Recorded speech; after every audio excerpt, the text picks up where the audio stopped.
설명을 드릴 테니까 제가 드리는 설명을 한번 또 들어보세요. 이거는 조순희 집사님도 마찬가지고요. 기본적인 어떤 과정에서의 원리는 뭐냐면은 한 단계 한 단계를 진행하는 거예요. 예를 들면 영역에서부터 영역이 뭔지를 찾고 그리고 그 영역에서 예를 들면 뭐 이 사람의 개인적인 문제다 하면 이제 개인적인 문제에서 그게 유형이 뭔지를 찾아가면은 그러면 이제 다음 단계로 넘어갈 수가 있어요. 유형을 찾았다. 그다음에 유형을 찾은 다음에는 감정으로 또 진행이 돼야 돼요. 그럼 감정으로 가는 거고, 감정 다음에 예를 들어서 미움으로 갔다고 할게요. 미움으로 간 다음에는 그 다음에 욕구로 가야 되고, 이렇게 해서 단계를 하나하나씩 진행을 해야 돼요. 이렇게 단계를 진행을 하다 보면은 그럼 이동을 하게 되고, 이동하는 게 영역에서부터 변화까지 이동을 시키는 거죠. 이렇게 이동을 시키는 거예요.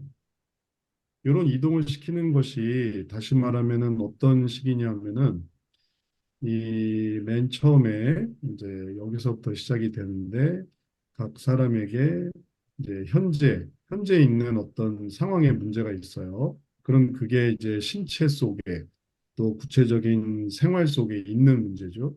거기에 있는 문제가 뭔지를 찾고 그다음에 유형을 찾는 것이 처음에 이제 시작이고 그리고 거기서 감정을 찾는다. 그러면은 그 사람 밑에 있었던 구피질이 뭔가를 찾는 거고 또 거기서 욕구를 찾았다라는 거는 이제 구피질이 이해하는 거예요.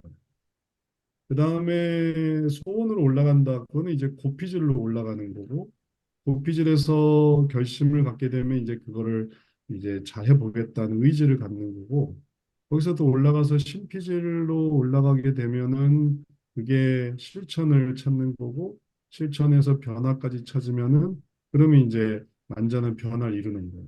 여기서부터 여기까지의 이런 변화가 어, 이런 단계를 하나하나 하면서 생기는 거예요. 다른 비유를 들자면 계단을 하나하나 올라가면은 층을 올라가게 되는 거죠. 아파트에 계단이 많잖아요. 근데 그 계단을 열심히 하나하나 올라가면은 어디까지 가니까 2층이 되고 어디까지 가니까 3층이 되고 이런 식으로 계단을 쭉 올라가면 100층도 올라갈 수 있어요. 그런 원리예요. 요 단계를 하나하나 올라가고. 근데 여기서 요 단계를 하나하나 올라가려고 하는데 처음에는 잘 돼도 그 다음에는 지쳐요. 혹은 처음도 못 올라갈 수도 있어요. 내가 왜 이걸 올라가야 됩니까? 그때 말해주는 거예요. 이걸 이래서 올라가야 됩니다. 그게 바로 해석이 되는 거죠. 그래서 그러한 해석이 이래서 엠마오로 가는 두 제자에게 예수님이 말씀하셨던 것처럼 그 의미를 적용적으로 해석을 하거나 관점적으로 해석을 하거나 생각해 봐라. 하나님도 그리스도도 자기 영광에 들어가야 될 거 아니냐. 그러니까 내가 생각하는 생각만 있지 않고 하나님의 생각이 있구나. 그러니까 관점적으로 해석을 하니까 이게 이게 됐던 거죠. 이게 이렇게 올라갔던 거예요. 이렇게 올라가니까 마음이 뜨거워질 수 있었어요. 왜냐하면 이런 것만 생각하는 게 아니에요. 지금 현재 내 신체만 생각한 게 아니라 고피질만 생각한 게 아니라 고피질도 생각하고 신피질도 생각하게 되니까 마음이 되게 좋아지는 거예요. 처음에는 이게 나 중심으로만 생각하거든요. 나, 나에 대해서 하다가 이제 하나님도 바라보고 하나님도 생각하고 남도 생각하고 남은 어떻겠느냐 하면은 이제 고피질을 반영이 되는 거거든요. 그러다 보니까 거기서 하나님의 기쁨도 알게 되고 남의 기쁨도 알게 되고 그러니까 마음에서 신피질에서 나오는 세로토닌 평안케 하는 그런 신경 전달 물질이 막 나오는 거예요. 그래서 여기서부터 여기까지 나의 세계에서 남도 보고 하나님도 보게 하는 이런 게 바로 이런 해석들, 관점적, 적용적 해석, 관점적 해석, 도덕적 해석을 통해서 움직이게 하는 이런 해석이 없으면은 한 발자국도 못 움직여요. 힘내세요. 이걸로는 못 움직여요. 그러나 이치에 맞게끔 자, 이런 원리가 있고 또 이런 예화가 있으니 해보자. 이게 네 개가 나 있지만 실제로 쓰는 거는 뭐 하나 두 개예요. 이거는 이 중에서 뭘 쓰게 될지 모르니까 다 준비하는 거죠. 이 중에 정말 핵심은 하나, 두 개가 되게 핵심이에요. 관점적 해석도 나도 찾고 타인도 찾고 하나님도 찾고 사탄도 찾는데 이거는 이제 연습할 때 다 이러는 거고 이 중에 핵심은 딱 하나예요. 내가 핵심이거나 타인이 핵심이거나 아니면 하나님이 핵심이거나 핵심은 하나예요.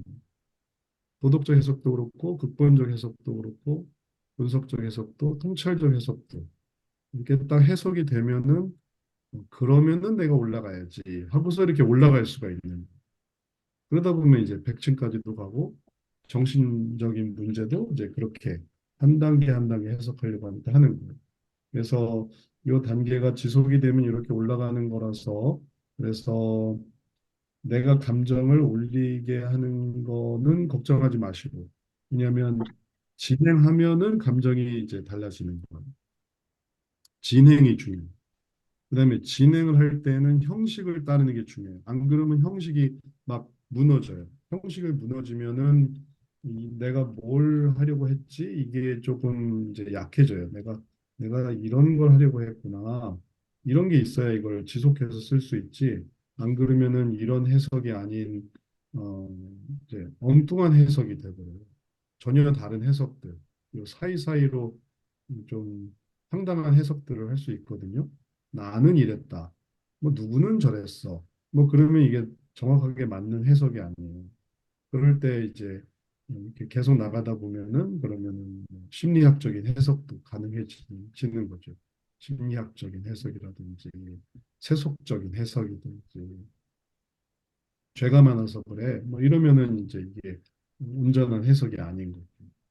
그런 걸 방지하기 위해서 이게 정확하게 이제 무슨 해석이다 의식할 수 있도록 그래서 형식을 통해 진행을 하고 그다음에 통찰을 갖게 되는 과정은 이제 실습에서 이제 그런 것들을 계속 더 연습을 시켜요. 과제에서는 한번 워밍업을 하고 실습에서 또 바꾸고 또 바꾸고 그래서 만약에 실습 과정이 어떤지를 좀 관심을 갖고 싶다 한다면은 실습에서 뭐 사례 실습에서 어떤 식으로 이게 지도가 됐는지 아니면은 또 학차 실습 학생들이 볼 수 있거든요. 학차 실습에서 어떤 과정이 있었는지 이런 것들을 이렇게 한번 읽어볼 수 있으니까 이걸 참고해 보시는데 근본적으로는 어떤 내가 생각하는 걸 바꾸는 거예요. 그다음에 사람을 만나서 하게 되면은 그중에 반의 반이라도 해도 성공하는 거예요. 왜냐하면 나머지 반의 반은 다른 사람한테 할 수 있거든요. 한 사람은 내가 배운 100가지 중에 일부만 쓸 수 있어요. 의사 선생님도 마찬가지죠. 의사 선생님도 배운 건 너무 많은데 내가 만난 사람은 똑같은 약을 매일 처방해 주는 사람일 수 있어요. 그런데 그러면 그건 나도 하겠네. 이렇게 생각할 수 있지만 그러나 그 의사 선생님이 이제 알고 있는 특이한 이제 케이스를 그분은 할 수 있는 거죠. 나는 뭐 딱 주어진 것만 하지만 그렇게 되려면 다 알아야만 하는 거예요. 그래서 일부만 사용해도 성공인 거예요. 다 쓰지 않아도 괜찮아요. 다음번에 쓰거나 아니면은 뭐 상담 때 안 쓰면 강의 때 쓰거나 강의 때 안 쓰면 나한테 쓰거나 사용할 건 많거든요.